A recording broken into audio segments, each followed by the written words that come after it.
Umuwi na tila ba, lahat ay bago na.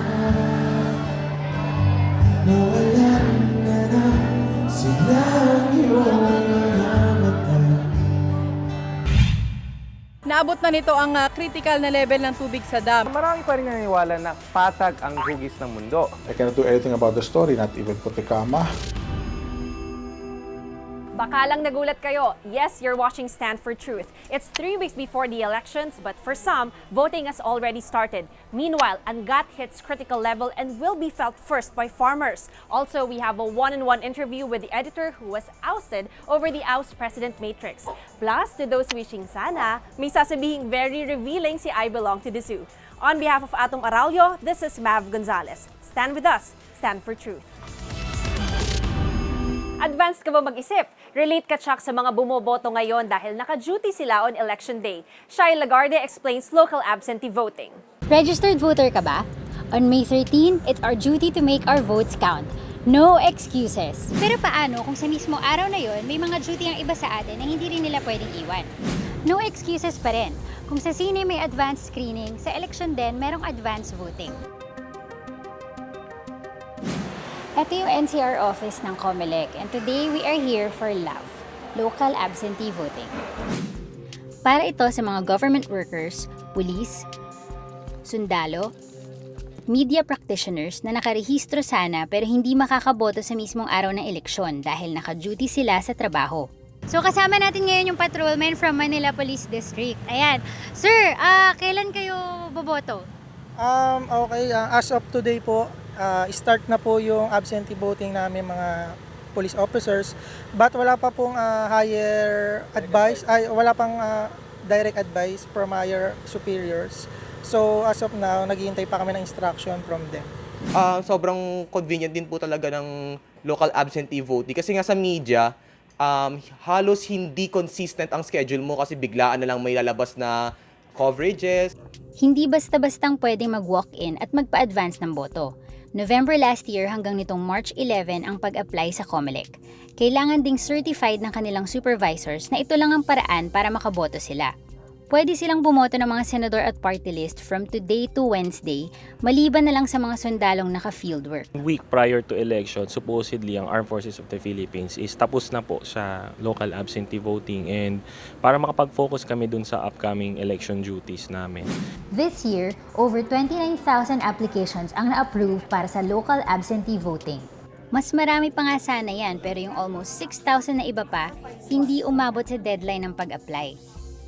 Kung hindi na sila makakaboto, sayang. Pag-protect natin ng freedom and democracy, hindi lang po yun by bearing arms. Kasama na po doon yung pag-cast natin ng votes. Malaking bagay po yun kasi mga iluluklok nating leaders, sila rin po yung mag-i-impose ng will of the masses. Sabi nga namin sa pilot ng Stand for Truth, your one vote counts. Sir, kamusta po yung turnout ngayon? Very smooth, ma'am. Okay, so start ang voting at around exactly 8 o'clock in the morning. And so far, wala pa naman ang towards what happened. Okay, sir, ma'am, lahat na nag-avail ng local at absentee voting, meron pa tayong 2 araw na natitira, tomorrow and May 1. May pasok po kami sa May 1, yan ang last day, 8 to 5 only. Para sa mga kababayan nating naninilbihan sa bansa, marami pang extra steps para lang makaboto. For the rest of us, kailangan lang nating sumipot sa May 13. Kaya friendly reminder mga kapuso, ngayong eleksyon, huwag mag-absent. Let's make our votes count. From Intramuros, I am Shai Lagarde and we stand for truth.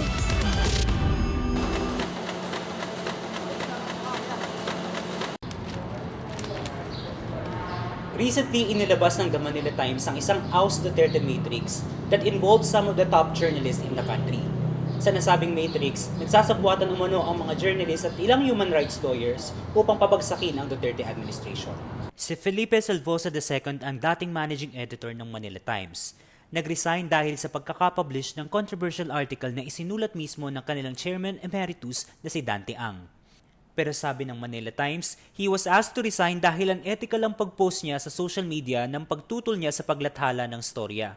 For me, that was the last straw, kumbaga.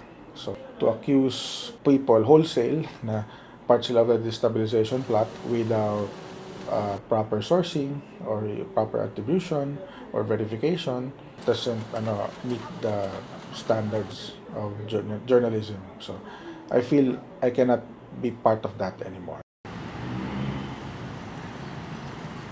The Manila Times is one of the oldest newspapers in the country at ang chairman emeritus nito ay si Dante Ang, na siya ring special envoy ni President Rodrigo Duterte para sa international public relations.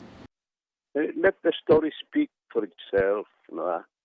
Ano napapala ko naman doon? I was just doing my job. Isa sa important role ng isang newspaper editor ang mag-edit at siguraduhing walang mali sa isang article. I cannot do anything about the story, not even put the comma. So, parang sa akin, it seemed fait accompli na that I have to publish it. Ngayon, kung sa tingin niya kulang, di kinabukasan, tumawag siya sa mga taong naroon because running story yan. On the same day the Manila Times released the explosive report, Malacanang confirmed na si President Rodrigo Duterte mismo ang source nito, na galing umano sa IT friends niya. Pero ang isa sa mga nailagay na pangalan sa Matrix, isang utility worker pala ng Philippine Center for Investigative Journalism o PCIJ. Hindi ko naman alam na janitor yun. Ako, nireport ko lang Matrix. A mere piece of paper po ay parang gusto nyo paniwalaan na namin. Galing kay Presidente, kaya paniwalaan nyo. What can I say? I've run out of words for ridiculous, ludicrous. I'll push it to farce. Is Rappler really out to destabilize the government? Again, I'm gonna laugh at you. Rappler is out to hold the government to account. You know, like GMA, we are journalists, and our goal has always been to tell the stories, to hold the powerful to account. Alam mo, reporter ako. Wala akong ma-disturb na yan. Ang reporter hindi sumasama sa disturb. Kung walang free press to check on the powers that be, it's open season for abuse of power. Dati nang sinabi ng palasyo na walang basihan na walang press freedom sa bansa. Hindi raw representative ng buong media ang mga nakakabanggan ang palasyo tulad ng Rappler. Bago pa inilabas ng The Manila Times ang isang Oust Duterte Matrix ay bumaba na ang ranking ng Pilipinas sa World Press Freedom Index para sa 2019. Anthony Esguerra, I Stand for Truth. Bukod sa media, nakabangga na rin ng administration ng other sectors critical of the government. When is it okay and when is it unfair? Here's our resident analyst, Richard Haydarian. Richard, yung isa lang na sinasabi ng mga tao is parang iniisa-isa ni President Duterte yung mga tao na lumalaban sa kanya. Does it look that way to you? Same thing has been happening sa Turkey and Russia kung saan pag hindi masaya yung mga kanilang presidente, whether si Vladimir Putin or si Recep Tayyip Erdogan, ang ginagawa nila is they don't put the journalists in jail. Ang gagawin nila, they'll come up with tax evasion cases and all sorts of different conspiracies to isolate them, no? So of course, ang concern natin dito is President Duterte doing the same thing to his critics dito at anong implication ito para sa ating demokrasya? O nga, kasi pag ganun, parang nawawala kumbaga yung checks and balances of the government. So if you look at yung mga accusations ni Pangulong Duterte, for instance, yung Matrix, no? The first thing na dapat titignan natin dito is, what is the source of intelligence? Because pag tinignan mo yung statement ng Armed Forces of the Philippines, even Philippine National Police, they doubted yung veracity ng Matrix na yan, for instance. No? So, where is the President getting his intelligence? In fact, yun din yung issue sa kanilang narco list.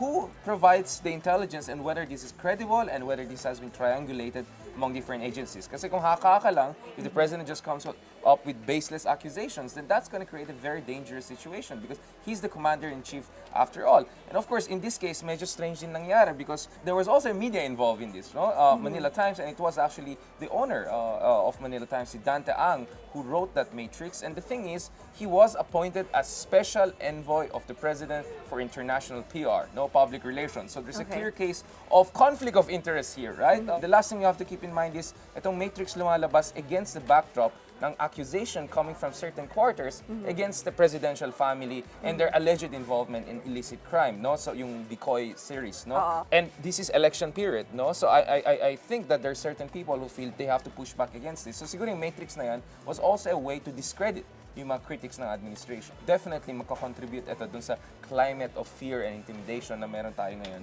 laban sa media. And in this polarized environment and amid elections, hindi rin ito nakakatulong dun sa ating public discourse, and I think it makes our country more divided and makes our politics more toxic and polarizing. Pero hindi lang sa politics nagkakaroon ng mga labanan sa facts, di ba? Now, even science. Right. So speaking of fake news and alternative universe, hindi lang alternative facts, one phenomenon that has been taking place over the past few years is yung tinatawag na flat earthers, no? Or yung flat earthers society which has members all around the world. Even in the Philippines. And even here in the Philippines. Okay. So, yun ang pag-usapan natin in the next segment. Okay guys, 2019 na, pero marami pa rin naniniwala na patag ang hugis ng mundo. In fact, there's a group called Flat Earthers Society kung saan meron silang members all around the world. But the question is the Earth flat? The short answer is no! The long answer is no! No, no, no! Pero for some reason, parang dinidebatehan pa rin yung bagay na yan. And because of that, because marami naniniwala na flat pa rin ng Earth, it seems we have to provide you certain irrefutable facts. Proof number 1. Long time ago, before the flat earthers and the round earthers were debating with each other, in fact, 2,000 years ago, the Greek philosophers were thinking about this question. Halimbawa, si Aristotle ay nag-observe na if you look at a boat sailing into the sea, mukhang unti-unti ang nangyari sa boat is that it sinks dun sa ating vision. So, ang nangyari ito dahil sa curvature ng Earth. Huwag natin kalimutan dahil round and spherical yung Earth, no? If flat yung Earth, dapat hindi nangyari yan. Dapat yung boat na yan ay unti-unti lumiliit over the horizon. And that doesn't happen because the Earth is not flat.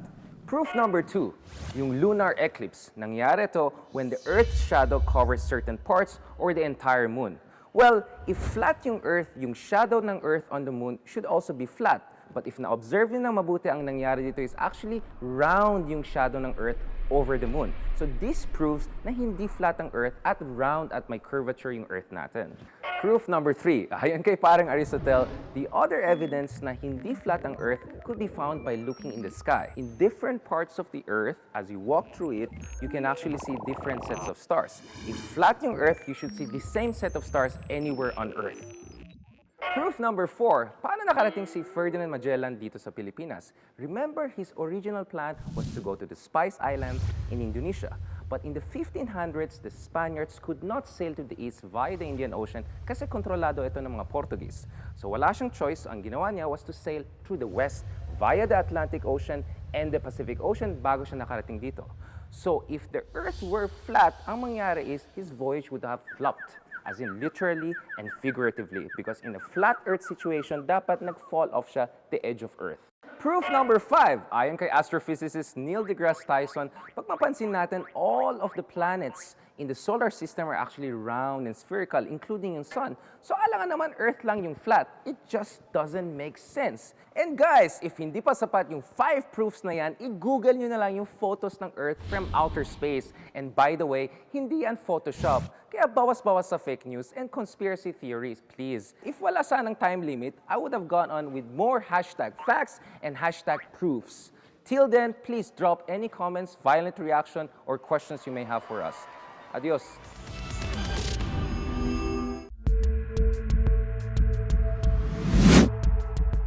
Mula nga dito sa kinatatayuan ko dito sa may Barangay San Mateo, Norzagaray, dito sa may Bulacan, ay makikita natin yung Angat Dam dito sa aking kaliwa. Kung makikita natin dito, medyo malayo kasi nandito tayo sa may view deck. On the surface level, makikita natin dito na medyo marami pa naman yung tubig dito sa may dam. Mataas pa yung tubig eh. Pero ikalawang araw na ito na nasa critical na level na ang tubig dito sa may Angat Dam. Na ibig sabihin ay nagkukulang na yung supply ng tubig na tinutustusan ng Angat Dam na mga residential area at saka mga bukirin dito sa Metro Manila at saka sa Central Luzon.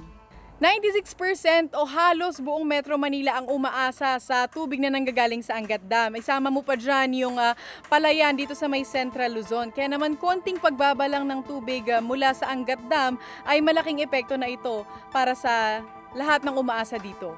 Mahigit 187 meters ang capacity ng dam, pero pag umabot na ito sa 180 meters ay naabot na nito ang critical na level ng tubig sa dam. Pero kahapon nga ay umabot na ito sa 179.93 meters at samantalang kaninang umaga ay mas bumaba pa ito sa 179.5 meters. Inaasahan niya nga mas bababa pa ang level ng tubig kung wala pa ring pag-ulan na darating, na ayon sa Pag-asa ay wala pang namumuong bagyo o wala silang nakikitang pwedeng mamuong bagyo hanggang sa katapusan ng buwan. Sa kabila ng pagbaba ng level ng tubig sa Angat Dam ay hindi naman maapektuhan ang residential area dahil sila naman na magiging prioridad ng mga water concessionaires. Pero ang pinaka maapektuhan dito ay ang mga magsasaka dito sa may Central Luzon.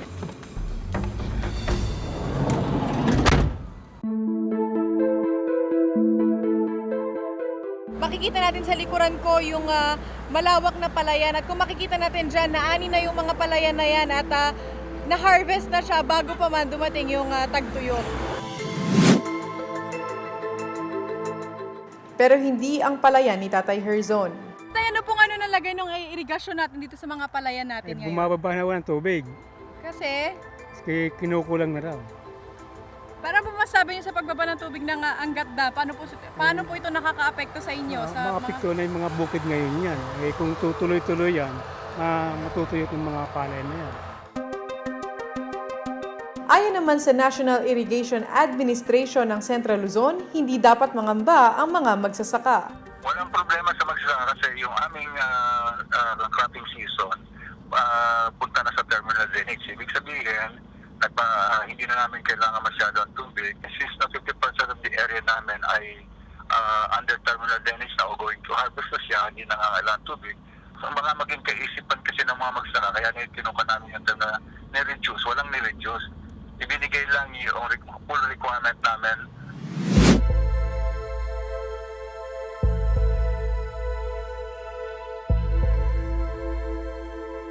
Kulang o sapat pa man ang supply ng tubig, kailangan ay maging maayos ang paggamit natin ng ating likas na yaman. I am Bea Docyogan and I stand for truth.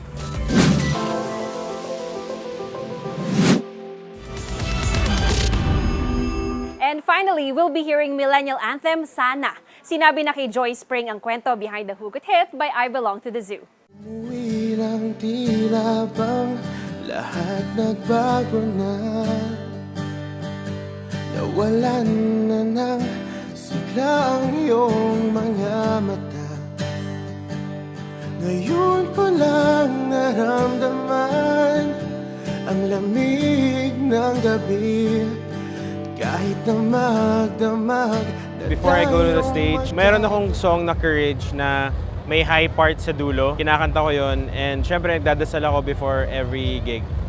Kaya ako nagawa yung I Belong to the Zoo dahil gusto ko simple lang, gusto ko ako yung nagmamanage ng lahat and meron akong gustong message na ipalabas and somewhat hindi ko siya makuha from other bands, so tiranay ko na gawin nilang mag-isa. Bakit ka nag-iba?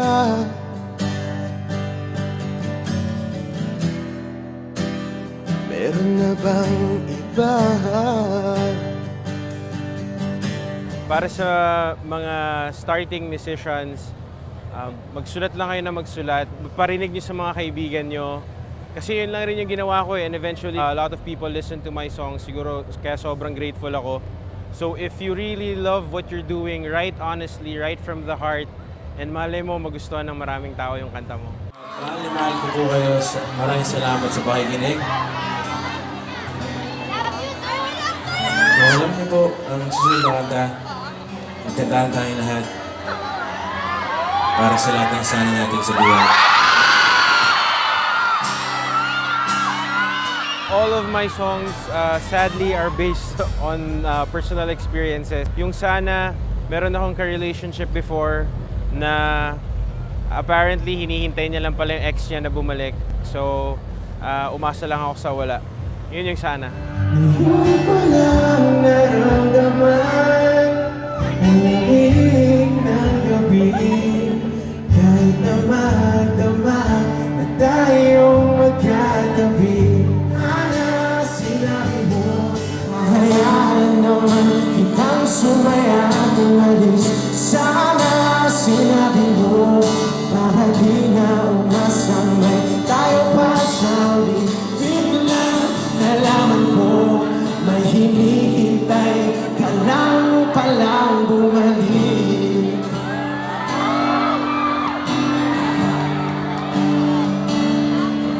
Bumalik. Talaga naman ang ating mga paboritong hugot Pinoy songs na binigay sa atin ng I Belong to the Zoo. Yan muna tayo para ngayong gabi. My name is Joy Spring and I stand for truth.